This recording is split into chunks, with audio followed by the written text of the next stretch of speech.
Hey friends, welcome back to another episode of Sketchy Ideas, the Counterpoint podcast where we discuss weird new ideas or creative ideas surrounding business, leadership, personal development, and a whole bunch more stuff. I'm Brad James. I'm Michael Rampola. And today we're diving back into VUCA because last time we had a whole bunch of concepts. And now we're going to talk about how that works and what does that mean. So with that, I'm going to hand it back over to Michael to take us on the next step. All right. So last time we talked about VUCA, that was the term that came out of the post-Cold War, as we entered the Cold War era: volatility, uncertainty, complexity, ambiguity. Each a formidable foe on its own, but you put those four things together and you've got an almost insurmountable challenge in front of you. However, we also said that each of them is a function of something else, and therefore they can be addressed, maybe even prevented. And today we're going to explore what we're calling VUCA 2.0, the counter to each of those ideas, which is four other concepts. And those four concepts sound like. Can I guess the acronym? I'm going to guess the acronym. You're going to give us. Okay, give us. Ready? So Ready? It's not the same. It's a new one. Okay, go for it. What do you got? I know. It's very untasty cold apples. Very untasty cold apples. Okay, I like it. We could go with that. How about variable, unkempt, I threw them off. craggy asteroids. Very unkempt, craggy asteroids. I like that one too. All right, but I probably not what we're aiming for. No? Okay. No, I mean you could. You could take that. It's either of those is sure about it on my way over today. Based on nature. We talked about the idea that volatility, uncertainty, complexity, ambiguity are natural occurring phenomena. They're not man-made. We didn't make them ourselves, but we do have to learn to deal with them. So you want to explore maybe the antithesis? Should we give it a shot? Opposite of volatility, vulnerability? I like where you're going. I think vulnerability is going to go to, I don't know if this is going to be a one-to-one match. I think it's going to be interesting.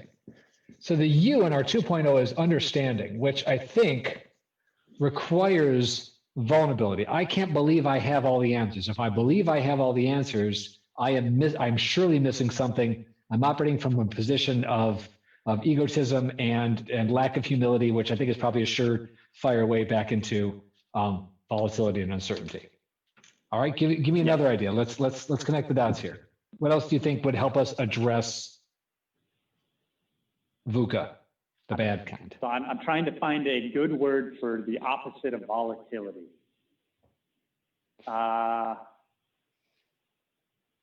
We know it's not variability, right? No. Or variable. Well, how about this? We're not going to get rid of these things. We're not going to eliminate volatility. So in the face of volatility, what do we need to be ready for?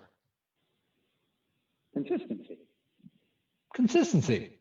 I like it. We're going to call that vision.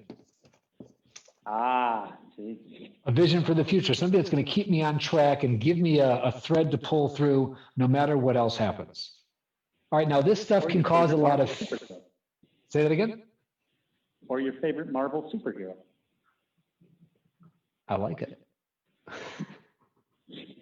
Now, in the face of all of this, we're going to have, all right, so then these things might cause me fear and trembling, if you will. And I don't want, facing these things, I might not want to go forward. So, but I need to, because if I stay where I am, I'm going to get overwhelmed by one of the above, one of the waterfall or any of our other, dangerous natural disasters. So what do I need in the face of all of the above?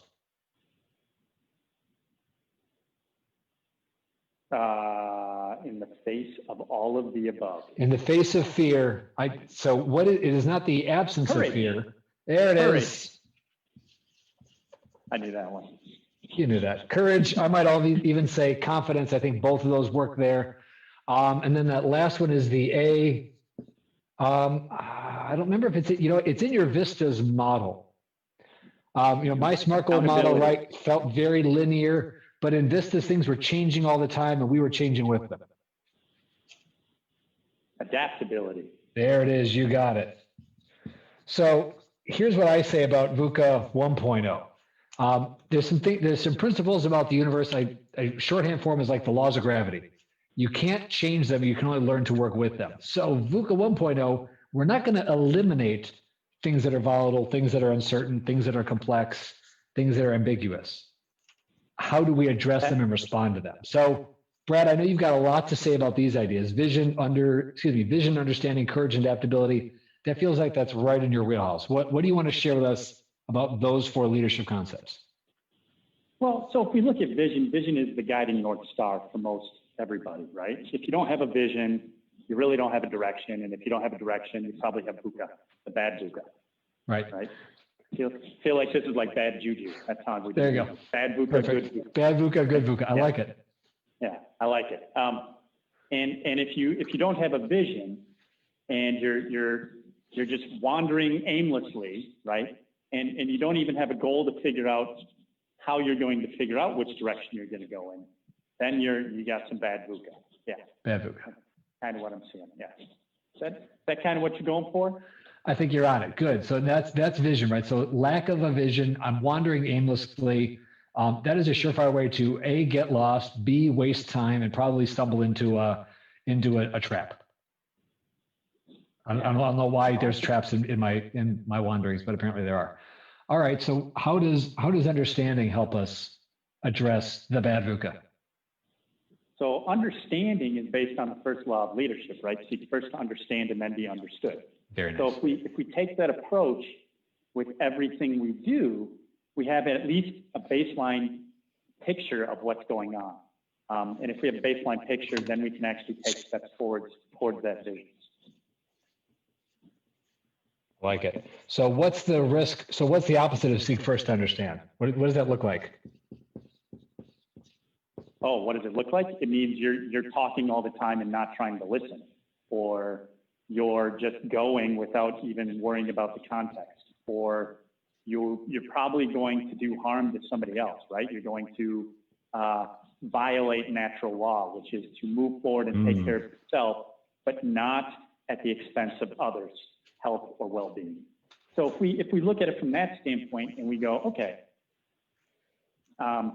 I'm going to understand what's happening around me. I'm going to be able to, I look at it like, this may strike a chord with some people, but often when I'm driving in my vehicle, we're supposed to take into account the 360 degrees around our car, at least here in the US, right? So I know for a fact that there are not that many drivers out there who do that. And the ones who do tend to get very frustrated with the ones who don't. I think that's very accurate. Yeah, I have a little road rage every once in a while, we all experience that from once in a while. So defensive driving would be the metaphor here, as opposed to offensive or aggressive driving, which I would agree is definitely the MO in European countries. If anybody's ever been in one of those in the front of a vehicle. Yeah, and live to tell the tale. Okay, got it. So then I like that. So seek first to understand, then be understood. What am I going to do about story time at another episode? Story time for another episode. Shares his dashing attempts to navigate the streets of Europe in his Mini Cooper, right? As he steals a safe from a hotel or a bank somewhere in Venice. I like it. You're about 48% right. It was a scooter in Tuscany, and I was in search of a vineyard. Like that's the real story. That is definitely there's a preview. Not movie script worthy, but coming soon. We're waiting for the green light. It's in workshop. What do we do about courage? How does courage help us in the face of bad VUCA? I mean, courage Courage is, often I equate courage, one of the biggest things that people can do to show that they have courage is make a decision. Often people prefer to remain in indecision because it's safer. But in the long run, it actually does more harm.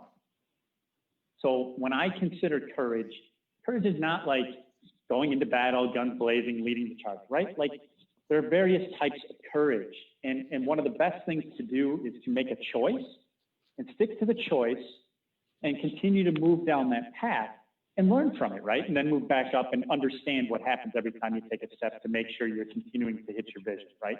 Am I going up the path the right way? Is this what we're shooting for here? I like it. I like it. Okay, so courage is decisiveness is safety. Decisiveness is action. Indecisiveness is safety. But decisiveness in the long run will put you in a better place. Got it. Sense, right? Yes, it does. It's not okay, always so easy. Not easy to make the decision, right? Because typically, if you're making a decision, you're going to make somebody else upset. And part of that's where I'm saying, if you make a decision and you move forward, you still have to do another survey to understand what's happening. If you're working in a team, if you're looking at your surroundings, et cetera, et cetera, et cetera. Because if you don't, you're just going to keep those people angry. But typically what happens if you make the decision, it shows leadership, it shows courage, it shows the willingness to be wrong and have to turn around and go the other direction. If you are vulnerable enough to admit it, those are all the things that I consider with courage. But it's courage in my mind is not Braveheart, right? Leading the charge and the Scots against the English. Very nice. So courage is, and I will misattribute the quote, but the line is generally, we're not retreating, we're advancing in another direction. So courage is sometimes the willingness to admit that this one isn't working. Yeah. But we're not just going to freeze and get stuck. Right. Or continue to trudge on, irregardless of the fact that things aren't working, right? It's okay to take a pause, take another survey, and then go, okay, maybe this wasn't the best choice. Let's go back the other way. I just made a reference earlier this morning to what sunk cost fallacy, economic theory. Okay. You're familiar with this? I think you and I've talked about this before. Yeah. So sunk cost fallacy. I've already spent this much time and money on this thing. Maybe even though it's not working, maybe if I just spend a little more, it'll all work out. I'm not checking metrics. I'm just believing that the money I've already put in, the sunk cost, I just need to sink more into it. And then it'll suddenly turn around, even though every other indicator tells me that this investment is not paying off. Yeah, I understand what you're saying with that. And I think and that's a whole nother tangent in a topic that we'll discuss another time. But I believe that more often than not, because people have committed a budget to something, they feel they have to follow it through to the end, regardless of whether or not it is working. That doesn't mean it can't work. It just means tangent. No, I think that's perfect. And it actually goes back to your point about vision, which is, yes, I need a vision for the future. I also need those milestone checks along the way. Because if all I maintain is a vision and I'm not seeing, am I on the right path? Am I on the right track? Is this still the right way to be going? Am I making the kind of progress I expected? Oh, by the way, did I have an expectation for progress? I find so many leaders and businesses don't establish what good looks like before they get started. And therefore, they don't know if it's working or not because they didn't have anything to check against. Yeah. And often that will come out in the planning phases, right? If you can't answer the question of what success looks like at individual steps of, let's say it's like a multi-tiered plan and there's many steps, you cannot choose that's the path in terms of if you have a better option, right? Sometimes there will be that uncertainty about it because you don't know. But in the age, like specifically, I use this as marketing campaigns. So you have creative ideas getting thrown at the wall all day long. And when those ideas are laid out, and I ask questions about, hey, so what success mean after level 1 or phase 1 or this first step of a sales funnel? What does that mean? How are you defining that this step will move enough people to the next step in order to make sure that the next step has enough implications on conversions at the end? And often what ends up happening is people have to think about it because they don't think about success that way. They've laid out a plan and they're looking at the end. And they're either not working backwards or they're not working forwards. They're just going, I think this will work as a whole, without understanding that there are incremental things in the middle, right? Absolutely. Which pulls in another Covey principle, right? Begin with the end in mind. So that's another key leadership principle, and working my way backwards from there to establish the segments, the check-ins, the am I on the right track elements. And if I don't have those, that's typically a long road from here to success. And if I don't validate and check myself along the way, well, actually, I think that gets to our next point. I won't even be able to know whether or not I need to adapt, let alone do the adapting. Right. Yeah. And adaptability is what all of us Eagle Scouts do, right? Okay. What is the Eagle Scout? I was going to try and draw an Eagle Scout logo. I don't remember. Improvise, adapt, overcome. Ooh. Improvise. Sounds like a better version of what is it? Better version of survive, outlast, outwit, what was the Survivor 3-part? I like this version better. Improvise, adapt, overcome. I like that. Yeah. The only way to go. I mean, you get thrown out into the woods for a weekend and you're told, here's a compass and here's a tarp. Good luck. Good luck. In there. Hey, they gave you a tarp. Yeah. I'll take it. Okay.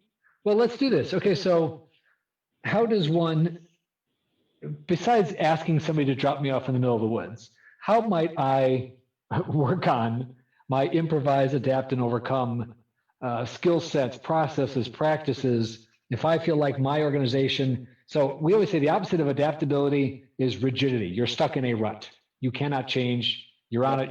It's train tracks, right? You can't turn. You can just change speed. So, and you run into that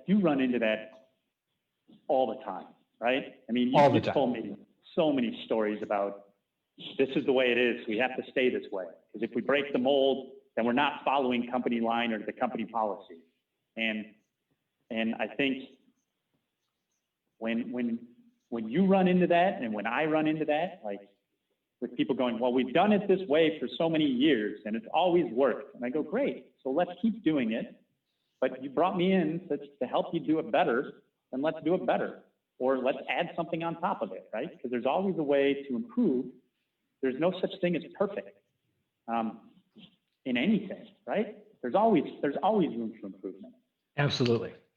That is one of my favorite problem analysis red flags is the Tachwati. What did he say? He said Tachwati. That's the way we've always done it. If the answer to why are we doing it this way is Tachwati, we have a problem. That's the red flag of that's not a real reason. That's a red herring. We got to dig there. Gotcha. There's others, but it's exactly what you're speaking to. So if you find that your organization— Write that down, folks, Tachwati. Tachwati says— Tachwati means dig deeper, because we've probably passed the point where the tribal knowledge remembers, right, the original reason. There's great metaphors and stories on this one, right? Like why the booster rockets on the shuttle are only as wide as 2 horses. Why the wife cuts the end off the roast before she throws it in the oven. You know this one? Yep. No. Okay. All right. Here's a quick one. So share. Okay. So husband is asking the wife, why do you always cut the end off of the roast before you put it in the oven? Well, that's the way my mom always did it. And I guess I just never asked why. And so we go to now mom, and mom says, well, that's the way your grandmother did it. And and we go to grandma and grandma says, because the pan was only this big. Gotcha. She always had to cut the end off the roast because that's the only pan she had available. And then, like, we never asked why I did it that way. That's what we do. It's like, that's the best part. Well, it didn't fit in the pan. Yep. So the Tatwadi is, more often than not, the tribal knowledge has been lost, or we're so far away from the original reason. And more often than not, the original condition under which we established the rule or the guideline is dead. But the practice remains. So improvise, adapt, and overcome as making sure we're checking ourselves on a regular basis is what we're saying, what I'm hearing from you, is a way to ensure that we're not falling into that trap. Yeah, I think if you consider, for example, I'll go back to the marketing example, right? There's so many people, it's almost 60% of small businesses and businesses in the US are still not on the internet. And wait, give that number again. Almost 60% of businesses are still not on the internet. I can't. Yeah, right? Right? Okay. Hold on, I need a minute. Like, how in the world is that even possible? But there's, and I look at it, right, from a glass half full standpoint of great, that means there's just that much more opportunity out there for the businesses we work with who are on the internet. But at the same point in time, when we get those clients, or those clients who go, hey, we have a static web page from the early thousands that we haven't touched, and it was built with Flash in Adobe Pages, and actually, no, my favorite is Microsoft Pages, and we uploaded it to the internet and drove traffic, and everything is based off of images, right? It's all image-based. So there's no like dynamics around it. You go on your phone and the thing's like still big, so you can't read anything. And you go, okay. I always ask the question, because I seek first to understand, there you go, what has stopped you, or why are you still not adjusting or adapting to the new ways that business is being done currently and will be done and continue to grow in that direction of being done for years to come? And the answers I get are the twatty, right? We don't need it, right? We've got Joe who's been here for 40 years. We're doing fine. Joe's great. And I go, great. What happens when Joe retires? Well, we find a new salesperson. Do you understand that salespeople right now, even though it's probably one of the most admirable and courageous careers people can choose, they're not choosing it because it's hard. And they go, well, then I guess we'll deal with it when I get there. I go, okay, well, okay. I guess call me when that happens and I'll see what I can do to help you out. Like there's so much of like the belief system around if it ain't broke, don't fix it, which in a world where it wasn't moving at the speed that it is now in terms of dynamics, right? Right. So I look at, I remember the old credit card machines where before you swiped it, it was actually it was carbon copy, where it was like, right? Yeah, and it had this thing on top that you had to slide this way, and you put the card in there, and it like went this way, and you brought it back. Like that tool, I think I actually found one in my mom's basement at one point. Nice. But like that tool, I look at it and I go, credit cards used to take weeks to process or months. Yeah. Now, if it doesn't do it in seconds, the machine declines you. Right. And then I look at where money is moving now with cryptocurrency and like Bitcoin and how fast that stuff's happening and how fast that industry is evolving and changing. And I go, So there's this accelerant of speed with technology, and there are people who just aren't ready to move that quickly, right? Absolutely. And I'm sure you're seeing this too, where we're talking about VUCA, right? Good VUCA, bad VUCA, right? Right. And those are topics that just being able to categorize things will help you navigate stuff. And those are definitions. That's basic schoolwork. And people still don't want to do it because they go, we're good. But the COVID thing has like forced people to do something Right. or die, essentially. Change or die. Yeah, basically. At least. Yeah. We are living in a world that Darwin would be proud of right now.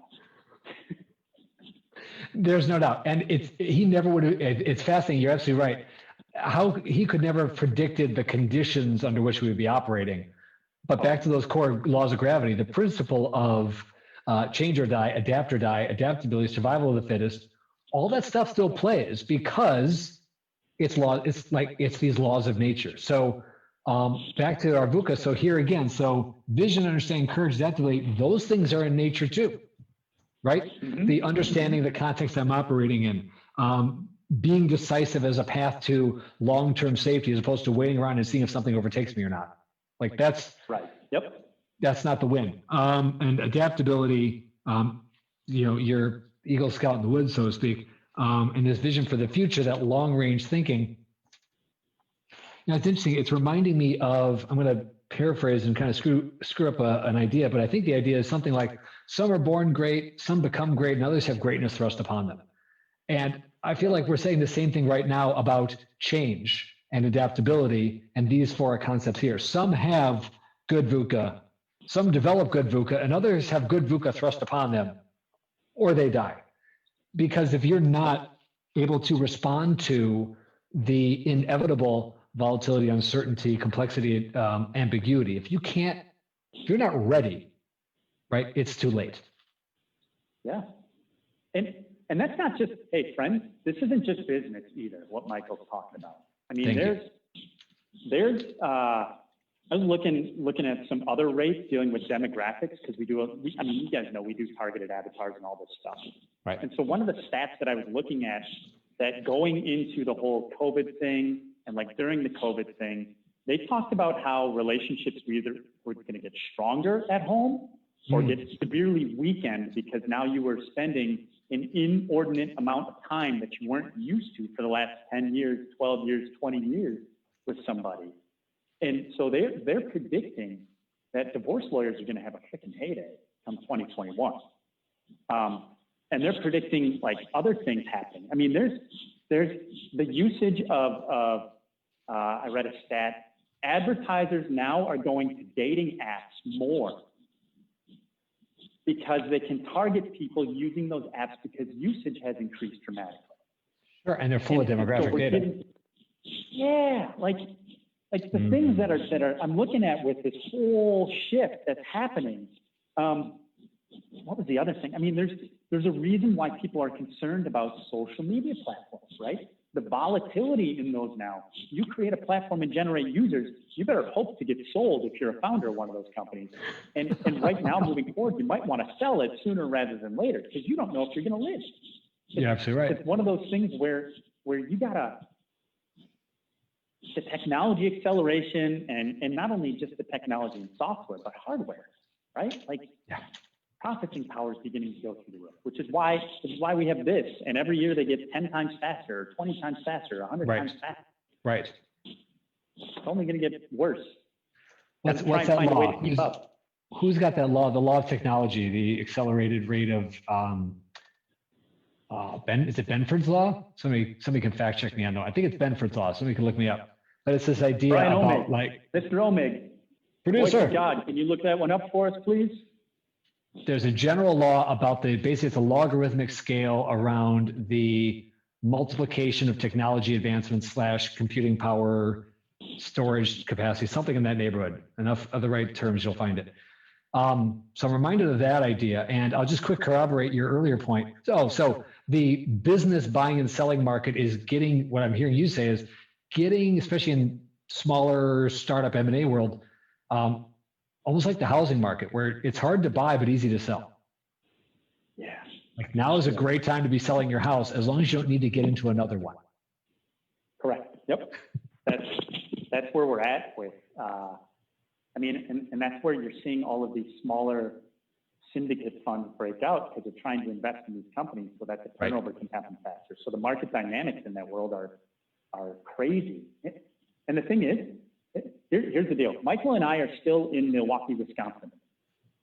So the funny part is we're seeing what's happening on the coasts, and what's happening on the coasts is like 10 years from happening here in the Midwest. Not because we're slow people, but we tend to have some roots in the Titwadi. Mm-hmm. So Titwadi is causing a lag for us here in the Midwest in a lot of ways. And there's some good in that because it gives us time to get ready, as long as we're taking the time to get ready and develop the skills we're going to need when that wave hits. I choose to look at it as like the kid who's a young kid and tells, you go first. Yeah, right. Change is good. You go first. Voice of God. Did you find what we were looking for? It is Moore's Law. Moore's Law. Benford's is somebody else. I'll have to figure out who Benford was. Like, that's not right. Moore's Law. M-O-R-E. Got it. Okay. And then the more you know. More you. This is what insert graphic here.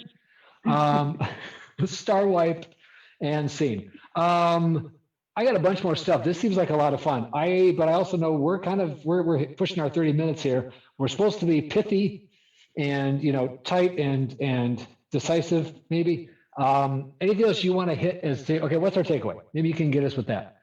Knowing that bad VUCA is inevitable, what's our takeaway for good VUCA? How do we as business owners, human beings, leaders of the now and future, how do we position ourselves for success? I think good VUCA is, it's not just, like I look at it as like those strategic statements that businesses build every quarter and then put on a shelf and never look at ever again, but also in combination with some execution in terms of just the general skill set and development standpoint for you and your company. So it's a mixture of the strategic plan along with low-level task-based implications along with some measurements in there. So it's one of those things that if I were to do this and help a company build this, I would go, hey, let's look at the VUCA, right? The bad VUCA is almost kind of like a combination of taking into account like a SWOT report. Right. But the good VUCA is how you can counteract it, and it's almost like your playbook. So I've been talking to a lot of people now that football has started about, hey, what's your playbook, right? Because now you have to actually build a playbook. So if this happens, what do you do? If that happens, what do you do? And those are things that as a business leader or a leader in anything, even in a household, right? Just have a playbook. Right. It doesn't even have to be completely ironed out to the T, but if you have a playbook like, hey, if Facebook shuts down advertising for everybody, one, what are you doing to prep for it? And two, what are you going to do when that happens? What's your shift, right? That's like a marketing conversation that happens. Or if you're in sales and somebody retires or something happens to them, or you run a business and somebody goes down because of COVID, okay, what do you do if that happens? And then how do you adjust to prepare for it as well so that if it happens, you can handle it? I mean, it's a if-then math that you can pull out and use when that happens, because it's going to happen more and more and more. With bad VUCA, you got to be prepared with good VUCA. So you might as well store up the good VUCA for the bad VUCA, right? I like it. And keep an eye and what's the line? Life moves by pretty fast. If you don't stop and look around once in a while, you would miss it.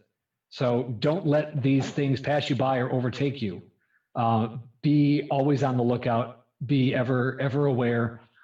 Improvise, ready to improvise, adapt, and overcome, because the only constant is change. Which reminds me, somewhere in there was a movie reference, which means we need to give credit to our movie reference winner from last week, which was Kristen K. from the Greater Milwaukee area. Thank you. Caitlin K. Caitlin K. And who's the K? Caitlin K. Caitlin K. Caitlin K.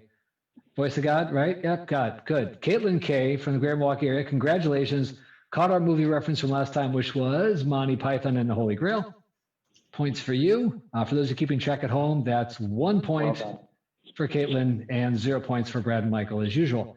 I think we're gonna hit a wrap. Oh, Oh, womp womp, sad trombone. new thing to add for next time, sound effects. I'm Sound writing it effects, down. noted. Action items, sound effects, star wipes. Yeah, we're giving Brian a run for his money here. I think we're ready to hit a wrap, Brad. You want to take us out? Yeah, so I think if anybody who's watching this or sees it wants us to explore this more, Michael and I have really talked about that this is something that we think is important right now to handle things. And I'm unsure if we're going to have a guest on in the future for this one to dive into some of this, but it looks good that is a pretty good possibility, I hope. So we'll probably dive into this at least one more time in the near future, but remember that it's always good to have a coach for all of this stuff. So one of the things that I'm going to throw this out there, we are helping a lot of clients with this type of stuff in different arrays. So if you're interested in that, you can always email us at sketchyideas@ccmediagroup.co. And then we will be also, stay tuned for the website that is launching at the end of this week, sketchyideasshow.com, where you can go there, watch all the videos, get the show notes, look at some cool offers that we're putting together for you, maybe some short sheets that we'll have for you, and we'll actually begin to keep score of some things in the future. So be prepared. But with that, we'll see you next week from Sketchy Ideas. The show, remember, where just because you found that new idea and it's a sketchy one from the internet, doesn't mean it's not worth exploring. I'm Brad James. I'm Michael Rampola. We will see you next time. Take care.